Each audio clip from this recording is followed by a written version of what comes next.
나왔어야 되는데요. 최소 비워요. 7명, 8명? 비워요. 비우지 않니? 이상한 야, 벌써 시작했어. 자, 주기율표에 대해서 알아보도록 하겠습니다. 이 주기율표는 영상 보니까 자꾸 내가 턱을 내밀고 있더라. 검은색 그 크레만 용이처럼. 학생들은 있잖아. 주기율표는 이게 안 되는구나. 주기율표는 언제 어디서든 졸다가도 뭐 하다가도 주기율표 했을 때 조건반사처럼 툭 튀어나와야 돼요. 나오는데 1번부터 20번까지인데요도 아니고 1번부터 20번이 가로일 때, 세로일 때, 세로일 때 주는 메시지, 가로일 때 주는 메시지, 금속, 비금속, 비활성 기체, 옥텟 표치에다가 나중에 어디까지 넘어가셔야 되냐면 오비탈까지도 다 넘어와서 그게 한 세트가 머릿속에 완벽하게 정립이 되어 있어야 돼요. 그래야지만 화학에 대해서 기본적으로 되어 있다라고 하는 겁니다. 재승이는 오늘 재승이 못 온다 그랬나? 저 학원 갔다 바로. 네. 자, 주기율표에 대한 이야기를 해보도록 할게요. 주기율표라고 하는 건 이거는 초등학생도 중학생도 고등학생도 다 반드시 화학이라면 비켜갈 수 없는 부분입니다. 자, 여기서 이제 주기율표라는 것에서 나오는 것 중에 가장 중요한 건 바로 규칙성이에요. 규칙성. 이 규칙성에 대한 그 다음에 같은 표현으로는 반복성이다라고 얘기할 수 있어요. 반복성. 규칙적이고 반복이 된다라는 거예요. 그래서 이게 1번부터 20번까지가 있는데, 자, 근데 이걸 하기 전에 먼저 원자라고 하는 부분에 대해서는 좀 알고는 가주셔야 됩니다. 원자라는 건 처음에 돌턴이라는 분에 의해서 더 이상 쪼갤 수 없는 입자라고 했는데 그냥 말로만 할게요. 그런데 일단 새로운 정의까지는 아니고 개념을 여기다 줄게요. 원자라는 것은 정기적으로 어떤 상태여야 한다? 대답 좀 해주세요. 중성이어야 됩니다. 중성인 상태를 우리는 원자라는 말을 쓰게 되어져요. 그 다음에 원자의 구조를 보게 되면 너희들 내가 말하면 그 다음에 너희가 머릿속에 떠올라 주셔야지만 제대로 배운 거가 떠오르지 않으면 아직은 안 된 거야. 말하기 전에 너희가 유추를 하고 계셔야 돼요. 지금 원자에서는 원자, 핵하고 그 다음에 전자로 구성이 되어지고 원자핵은 또다시 무엇으로 나뉘더라?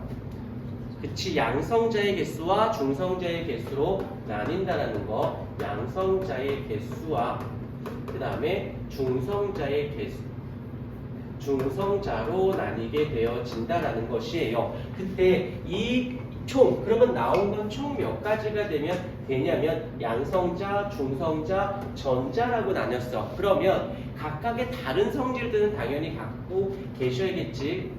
여기서 다른 성질을 얘기할 때 꼭 두 가지만 얘기해 주면 돼요. 두 가지. 첫 번째가 무엇이냐면 상대적 질량. 상대적 질량적 개념이 하나 나오고요. 두 번째로는 상대적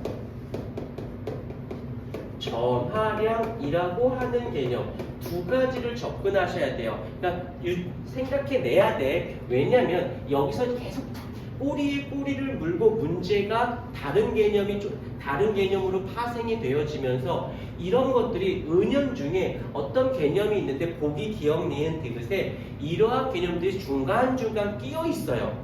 그러면 좋은 점은 내가 이걸 잘 잡아놓고 있으면 보기 3개 중에 하나를 빨리 빼낼 수 있잖아.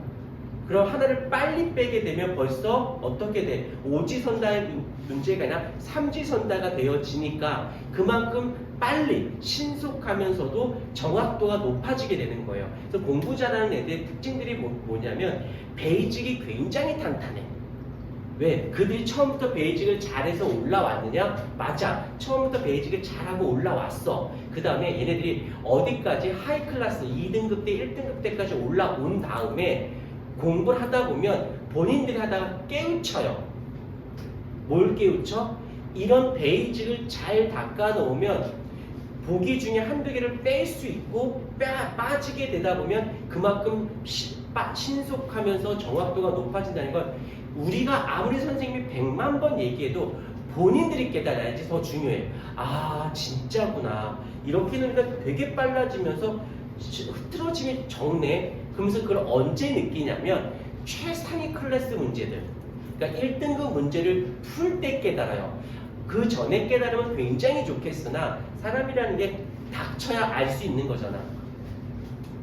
1등급 때, 근데 1등급 때 최상위권 클래스를 풀 수 있는 수준이 안 되면 깨닫지 못해요.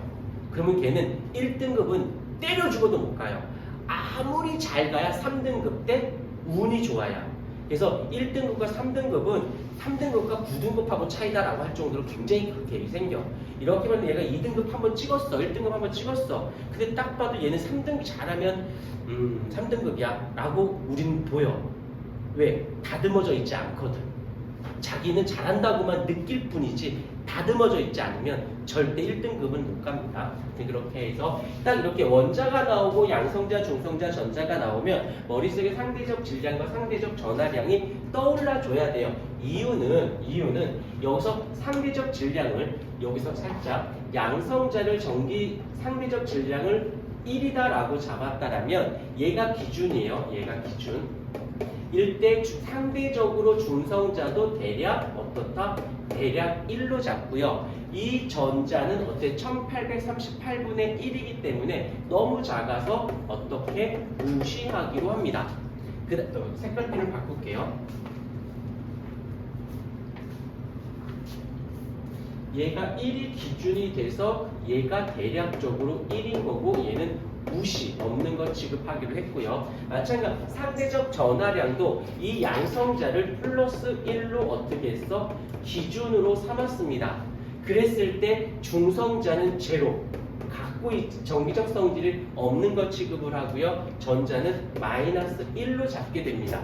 일이 하다 보니까 다시 이제 묶어볼게. 이 아이들을 어떤 방식으로 구별을 하냐면 상대적 질량과 상대적 전하량으로 할 때 어떻게 바로 이 양성자를 기준으로 하여서 이 아이들을 비교하게끔 되어진다라고 보시면 돼요.